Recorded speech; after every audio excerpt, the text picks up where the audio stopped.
Bienvenue au restaurant Le Marrakech. Sa propriétaire actuelle, Halima Mzaouline, n'est pas originaire de la ville ocre, comme on pourrait le croire, mais de Rabat. Mariée à un Malien qu'elle a rencontré chez elle dans les années 70, cette femme de caractère s'est décidée à suivre son époux à Bamako en 81.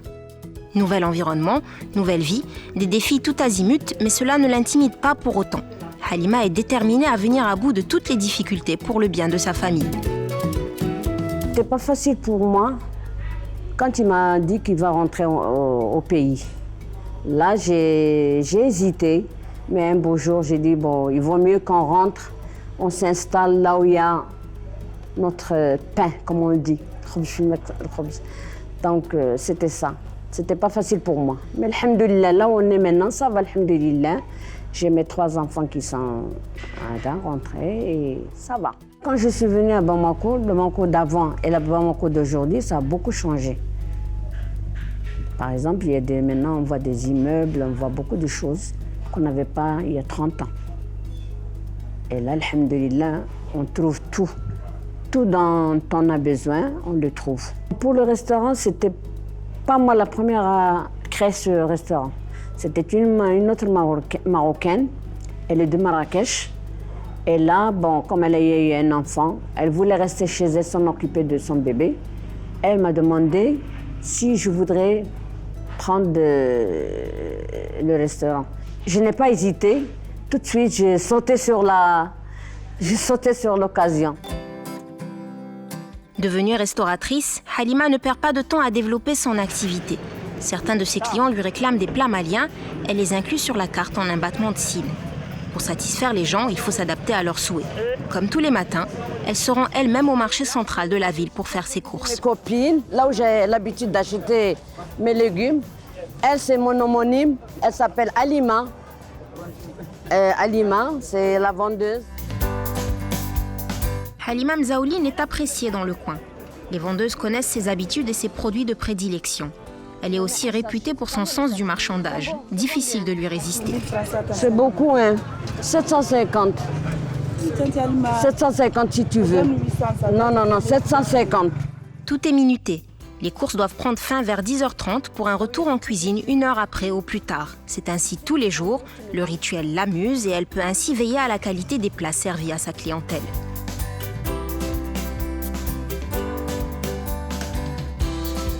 Je fais le riz au gras et le riz à la sauce, soit au poisson, soit à la viande. 2 fois par semaine, mais en même temps on mélange. Je mélange avec la cuisine marocaine parce qu'il y a beaucoup de clients qui me demandent s'il y a le riz aujourd'hui. Ils me demandent. Donc on est obligé de le faire. Problème, Inch'Allah, Kambek. Il y a le poisson ici, il y a le poulet. C'est chez lui que j'achète le poisson. 2 kilos. Ça fait combien? 1500. Ah, 1500. Dernière étape avant de rentrer, l'achat de la viande pour ses tagines. Là encore, Halima a ses fournisseurs attitrés. C'est le cas de Koulibaly, chez qui elle s'approvisionne depuis plus de 20 ans. Là, je peux acheter 3 à 4 fois par semaine, hein, parce que quand je cuisine la cuisine marocaine, elle est toujours demandée. Donc, j'achète beaucoup de viande avec lui. Là, c'est la viande de bœuf. Et je demande toujours une bonne viande. On essaie toujours d'avoir la viande sans graisse. Et là, je le vois, il m'a mis un peu de graisse que je vais échanger. Vraiment, ils sont gentils, même s'il n'y a pas de problème avec eux. Il y a trop de graisse. Oui, ça là. Tu sais, même, j'ai... Hein? Comme ça seulement. C'est bon. Hein?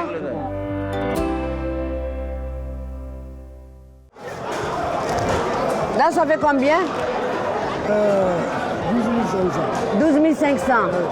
Ok, d'accord, voilà 15 000, tu me donnes la monnaie de...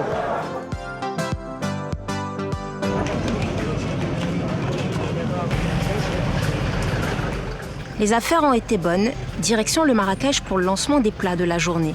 Depuis son arrivée, il y a 37 ans de cela, Halima en a vécu des choses. En la voyant évoluer avec tant d'aisance dans les rues bamakoises, on pourrait presque oublier qu'elle a grandi à Rabat. Tout est dans la tête et on se construit une vie là où l'on choisit de le faire, répète-t-elle à qui veut l'entendre. On la croit sur parole. Son restaurant est proche du nouveau quartier d'affaires de Bamako. Hormis les membres de la communauté marocaine, l'établissement est fréquenté par de jeunes cadres travaillant dans les environs et soucieux de bien manger.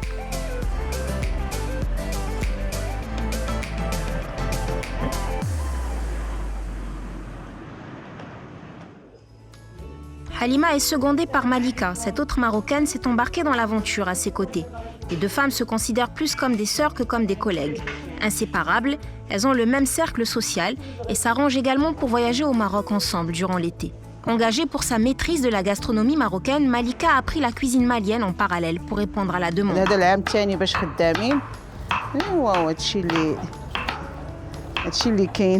قالت لي خصنا نديرو شي حاجه ما نبقاوش غير جالسين في الدار واش يمكن لك نخدم انا وياك نحلوا ريستورا وانتي طيبي وانايا نكونوا مع بعضياتنا وداك الشيء قلت لها ما كاين حتى شي مشكل. Engagée pour sa maîtrise de la gastronomie marocaine, Malika a appris la cuisine malienne en parallèle pour répondre à la demande.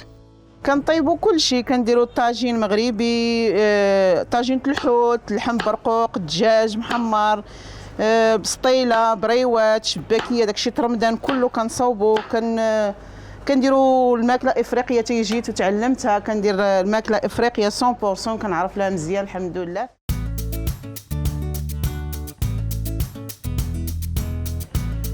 Aujourd'hui est aussi un jour de fête. Halima et Malika sont invitées à l'autre bout de la ville par la doyenne de la communauté, Haja Drissia. Chaque mois, cette dernière réunit dans sa maison quelques amis à elle autour d'un repas typique. C'est l'occasion de se retrouver, d'échanger et surtout de passer un bon moment. Tenue traditionnelle, couscous et douceur du pays, il n'en faut pas plus à ces femmes pour avoir l'impression de voyager à Rabat, Casablanca, Marrakech ou Fès le temps de quelques heures. Là où on est chez une Marocaine, Madame Haïdara Drissia, et ça fait des années qu'elle est là, elle est presque la doyenne. Et une fois par mois, on se rencontre chez elle. Moins grande que celle du Sénégal ou de la Côte d'Ivoire, la communauté marocaine du Mali reste néanmoins très bien intégrée dans son pays d'accueil. Alhamdoulilah, كاينه واحد الجاليه مغربيه مهمه في مالي ما نقدرش نقول العدد ولكن تبارك الله الحمد لله كاين عائلات كثيره هنايا مزوجين دي ماليين عندنا وليداتنا ناسيوناليتي الحمد لله مغربيين ماليين عايشين الحمد لله. Pour celles qui ont des enfants en bas âge ou des adolescents, ces rassemblements permettent de leur transmettre un peu de leur culture, à défaut de pouvoir se rendre au Maroc plus souvent. Le grand problème qu'on a au Mali, c'est le billet. Ce n'est pas toutes les femmes qui se permettent d'aller chaque année au Maroc parce qu'il y en a qui ont 2, 3, 4 enfants. Donc le billet est excessivement cher. Si on n'arrive pas à aller chaque année au Maroc, on crée l'ambiance avec toutes les femmes qui sont là. On essaie d'oublier, mais c'est pas facile d'oublier le Maroc. Malgré que moi, ça fait 36 ans que je suis là, mais j'ai toujours en tête le Maroc. Si elle ne devait choisir qu'un seul endroit à Bamako, ce serait probablement le marché artisanal, pour tout le savoir-faire qu'il renferme. C'est l'un des premiers lieux qu'elle a visité en arrivant, et il est resté son préféré. Un collier. À quelques différences près, ce temple des bijoux, des instruments de musique et autres jeux traditionnels s'apparente assez au bazar marocain. Là, je suis au cœur de Bamako, c'est l'artisanat malien.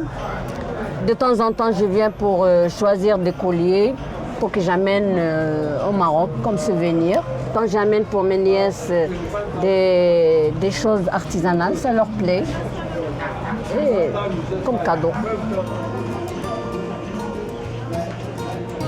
C'est rempli, c'est la peau de crocodile.